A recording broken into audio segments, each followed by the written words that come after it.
Hello everyone, welcome to on my YouTube channel. आज की इस क्लास में हम जानेंगे 5 ऐसी मिस्टेक्स जो आप यूपीएससी प्रीलिम्स के दौरान करते हैं, यूपीएससी प्रीलिम्स से पहले करते हैं, जिन्हें आप अवॉइड करके यूपीएससी में सिलेक्शन ले सकते हैं, प्रीलिम्स को क्रैक कर सकते हैं। उन सभी मिस्टेक्स के बारे में जानने की कोशिश करेंगे, उन्हें किस तरीके से अवॉइड किया जा सकता है, इसे जानने की कोशिश करेंगे और क्या आप प्रो टिप्स का यूज कर सकते हैं उन मिस्टेक्स को करने से पहले। इन सभी चीजों के बारे में चर्चा करेंगे। स्टार्ट करते हैं आज का एजेंडे के साथ। आज का जो एजेंडा है क्लास का वो है अंडरस्टैंड करना वो कॉमन मिस्टेक्स कौन सी हैं जो आप यूपीएससी प्रीलिम्स की प्रिपरेशन के दौरान करते हैं। बहुत सारे लर्नर्स करते हैं जिनकी समस्या होती है कि प्रीलिम्स कहीं ना कहीं उनका रह गया, शायद अगर मेंस वो देते तो वो यूपीएससी को क्रैक कर लेते, उनका सिलेक्शन हो जाता। उन मिस्टेक्स को किस तरीके से दूर किया जा सकता है, इनके बारे में चर्चा करेंगे, उन मिस्टेक्स को पहचानेंगे और कुछ ऐसी प्रो टिप्स जो आपको हेल्प करेंगी यूपीएससी 2026 के प्रीलिम्स एग्जाम से पहले। तो ये सारी चीजें हम आज की क्लास में जानेंगे, ये पूरा एजेंडा है आज की क्लास का।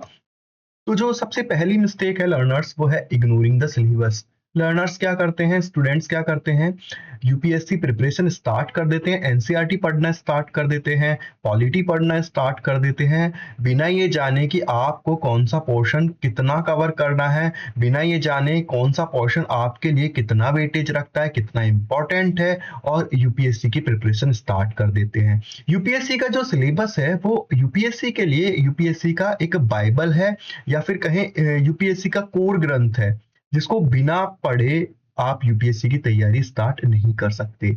तो इससे होगा क्या, इससे जो रिलेवेंट टॉपिक है उन्हें कहीं ना कहीं, कोर एरियाज के जो टॉपिक है उन्हें कहीं ना कहीं आप अवॉइड कर देंगे, और अननेसेसरी जो नॉलेज है उसे आप कहीं बोझा, अननेसेसरी नॉलेज का बोझा जो है आप अपने सर पर उठाए फिरेंगे। कॉन्फिडेंस आप फील करेंगे कि मुझे बहुत सारी चीजें पता है, मुझे ये पता है, मुझे वो पता है, लेकिन आपके एग्जाम पॉइंट ऑफ व्यू से जो इंपॉर्टेंट पार्ट है, इंपॉर्टेंट सब्जेक्ट है, उन्हें कहीं ना कहीं आप इग्नोर कर देंगे। इसका सॉल्यूशन क्या है, हमेशा अपने पास एक हैंडी सिलेबस रखिए। अपनी प्रिपरेशन जब आप स्टार्ट की है, ज्यादा से ज्यादा टाइम अपने सिलेबस को दीजिए, मेंस के सिलेबस को दीजिए, प्री के सिलेबस को दीजिए। ये आप सिलेबस जो है आपको हेल्प करेगा आपके डे टू डे प्रोग्रेस को ट्रैक करने में।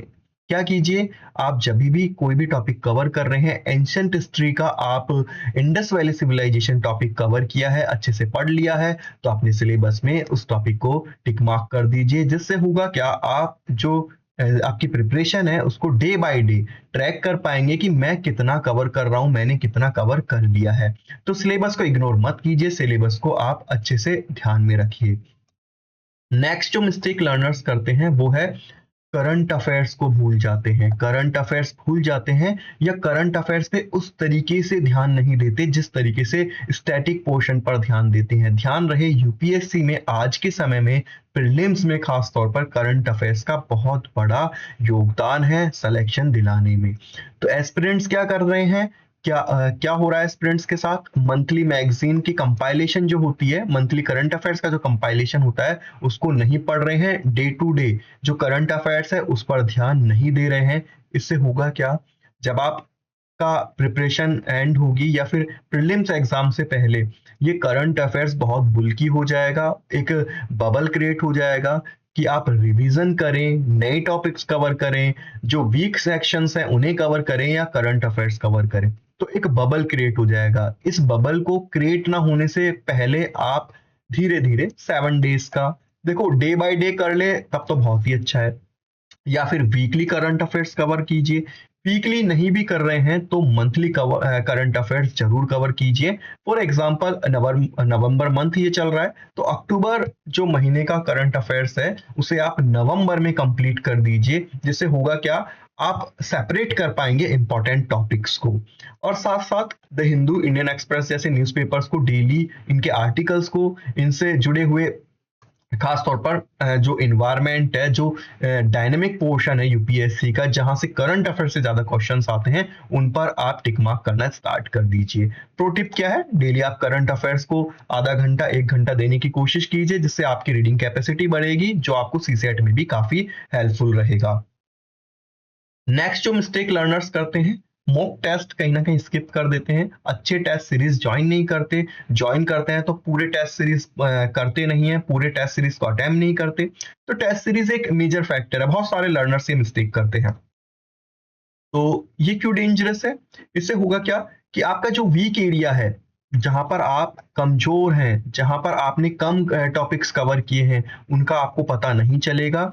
और यूपीएससी प्री एग्जाम में वो उस पोर्शन से अगर क्वेश्चन आता है जो आपका वीक पोर्शन है, तो कहीं ना कहीं आपको ये कम मार्क्स की तरफ लेकर जाएगा। सॉल्यूशन क्या है? Regular mock test series join, regular mock test देते रहिए, जिससे क्या है वो जो प्रेशर है, एग्जाम का प्रेशर, एग्जाम हॉल का जो प्रेशर है वो कहीं ना कहीं आपके पहले ही कम हो जाए। आपको एम्बियंट मिल जाएगा एग्जाम से पहले मॉक टेस्ट के थ्रू। तो मॉक टेस्ट काफी इंपॉर्टेंट है। और ये आपको फिर से डे टू डे आपका जो ट्रैक है, जैसे आपने पॉलिटी सब्जेक्ट कवर किया तो उसका टेस्ट सीरीज ज्वाइन कीजिए, आपको वीक पोर्शन पता लग जाएगा, उस वीक पोर्शन को कवर कीजिए। साथ में आप जो डिटेल एनालिसिस होता है टेस्ट का उसे पढ़िए। और टेस्ट देने से क्या होता है, जो भी आपने टॉपिक पढ़ा है, जो भी टॉपिक से रिलेटेड आपने टेस्ट दिया है, वो आपको लॉन्ग टर्म तक याद रहेगा, लॉन्ग टर्म तक ध्यान रहेगा।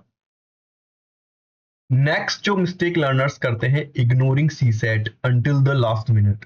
क्या करा? सारा कुछ पढ़ लिया है, मॉक टेस्ट दे दिया है, आपने रिवीजन कर लिया है, अच्छे से सिलेबस कवर कर लिया है, लेकिन जो जीएस सेकंड पेपर है, 2 पेपर होते हैं प्रीलिम्स के, जीएस फर्स्ट, जीएस सेकंड, जिसे सी सेट कहा जाता है, जीएस सेकंड को। तो इसमें क्या करते हैं लर्नर्स, ज्यादा अच्छे से तैयारी नहीं करते हैं या ज्यादा रिलाय हो जाते हैं। जो लर्नर्स आर्ट स्ट्रीम से हैं या कॉमर्स स्ट्रीम से हैं, वो क्या करेंगे, वो सोचते हैं कि हम कॉम्प्रहेंसिव के बलबूते पर हमारा जो सी सेट पेपर है उसे अच्छे से कवर कर देंगे, उसे अच्छे से क्रैक कर देंगे। पर ऐसा होता नहीं है, क्योंकि बहुत ही डायनेमिक पोर्शन है। अगर आप कॉम्प्रहेंसिव के भरोसे बैठ जाएंगे, कॉम्प्रहेंसिव में सारे आंसर सही लगते हैं, जरूरी नहीं कि आंसर कौन सा सही हो। अगर आपको एक सटीक आंसर चाहिए तो आपको सी सेट की प्रॉपर प्रिपरेशन करनी पड़ेगी। अगर आपका सी सेट बहुत वीक है तो आप शुरुआती दिनों से ही सी सेट की तैयारी स्टार्ट कर दीजिए, पढ़ना स्टार्ट कर दीजिए कॉम्प्रहेंसिव को। रीजनिंग और जो अर्थमेटिक वगैरह, अलजेब्रा वगैरह है, उन टॉपिक्स को कवर करना स्टार्ट कर दीजिए, अपनी एफिशिएंसी बढ़ाइए सी सेट में। तो ये एक सॉल्यूशन है।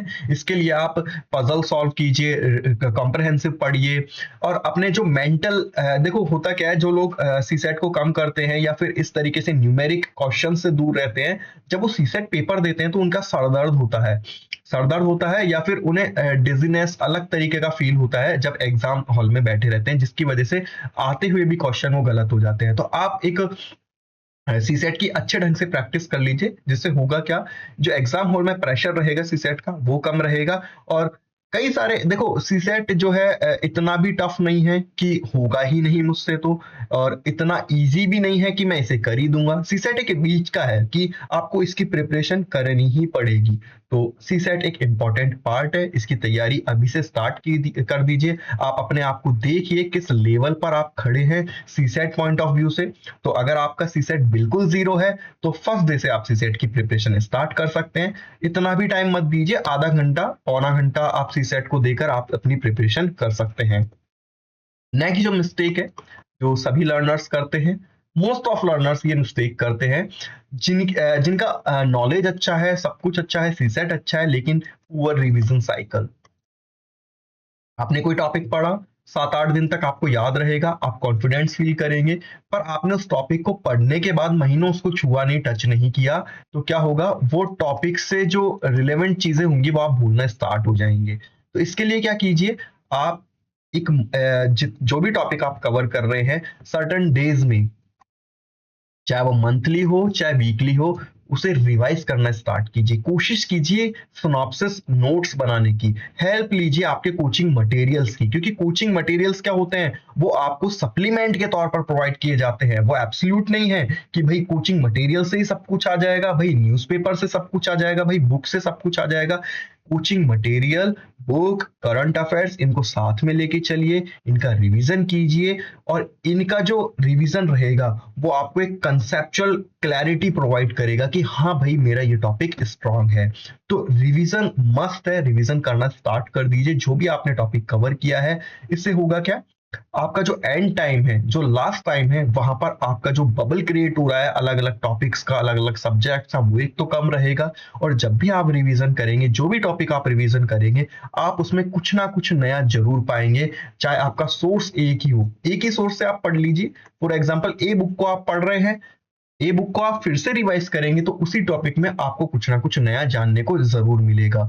तो रिवीजन जो है वो एक इंपॉर्टेंट पार्ट है किसी भी स्टडी का। यहाँ यूपीएससी की बात नहीं है, किसी भी तरीके की आप पढ़ाई कर रहे हैं, रिवीजन सबसे इंपॉर्टेंट पार्ट होता है। और जिन लर्नर्स का सिलेक्शन होता है, जिन स्टूडेंट्स का सिलेक्शन होता है किसी भी एग्जाम में, उनने कहीं ना कहीं रिवीजन पर सबसे ज्यादा ध्यान दिया होता है।